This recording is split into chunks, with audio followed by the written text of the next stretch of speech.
bolani deydi, shunaqa ham yaxshi ko'raman deydi.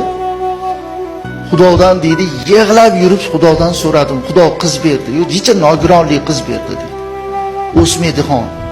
Gapi yaxshi, tili yaxshi, yeb ichishi yaxshi-yu, bir og'rig'i bor, shu og'rig'i tufaylidan katta bo'lmadi deydi.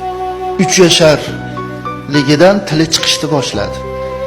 O'tirolmaydi, turolmaydi, lekin gapiradi.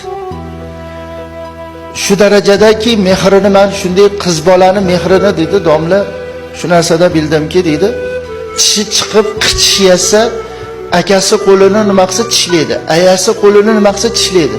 Dadasi siz ham qo'lingizni qulma qilib ko'ringchi desa, qo'limni qilsam menikini tishlamaydi dedi.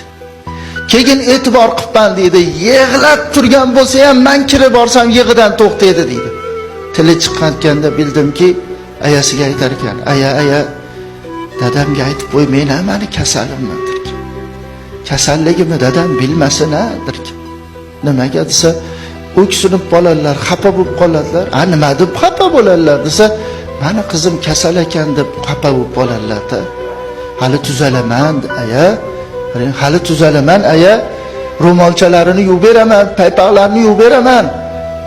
Dedi xon bo'ldi. 5 yashar bo'lganda aya ha, menga ham ovqat qilishni o'rgating dedi. O'tira olmaysiz, tura olmaysiz, yura olmaysiz-ku desa, o'rgatib qo'yavering. Nimaga desa, dadamga shirin ovqat qilib beraman. Qarang.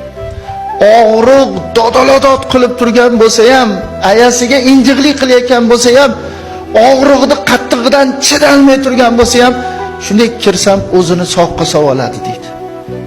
6 yasharida 3 yasharga o'xshab turardi deydi. Qarang, 6 yasharida 3 yasharga o'xshab turardi. Kirsam gaplashib to'ymasdim shu qizim bilan deydi. Qarang, to'ymasdim. Og'riq kuchayib ketdi-yu, doktorga olib borsak, reanimatsiyaga olib kirib ketishdi dedi. Tabletlarda kiring deydi. Kirsam, doktorlar hayron qolyaptiki, baqir-chaqir og'riqqa chidalmay turuvdi. Qarang, og'riqqa chidalmay turuvdi. Siz kirishingiz bilan qarang, tuzalib olganga o'xshaydi. Sizda nima bor desa, dadalik hurmati bor. Meni shunaqa hurmat qiladi bu qizim. Qiynalayotganini derazadan ko'rdim, chekkasidan qarab ko'rdim. Doktorga og'riq qoldiradigan ukol qilib qo'yaveringlar. Qarang, og'riq qoldiradigan ukol qilinglar. Qiynalayotganini ko'ryapsizlar. Og'rimasdan jon taslim qilsin. Men chidalmayapman desam, ukol qilamiz deyishsa, nima qilyapsizlar debdi. Desa shunaqa og'riq qoldiradigan ukol desa, yo'q, men behush bo'lib qolaman. Otamni ko'rolmay qolaman. Qarang, otamni ko'rolmay qolaman. Og'riqqa chidayman. Ukol qilmaylar deb turib oldi deydi. Ukol qildirishni qilmadi deydi. Bir 12 kechasi kirmasangiz bo'lmaydi, oxirgi nimasi. Nimadandir bir nima qilib atrofga alang-jalang qilib turibdi, kiring deydi.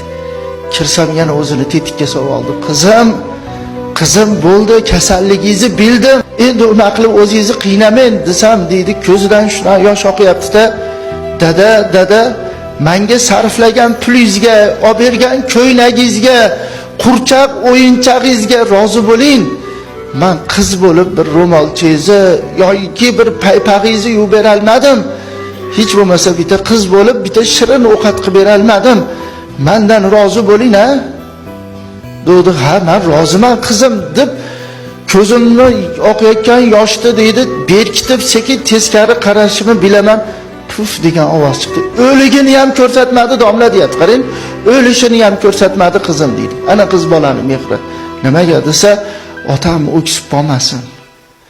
Bu o'sha ikol qilib qo'ysa, behush bo'lib qolsa, shu otamdan rozilik ola olmay qolaman deb turib ikol qildirmagan ekan. Keyin bildim deb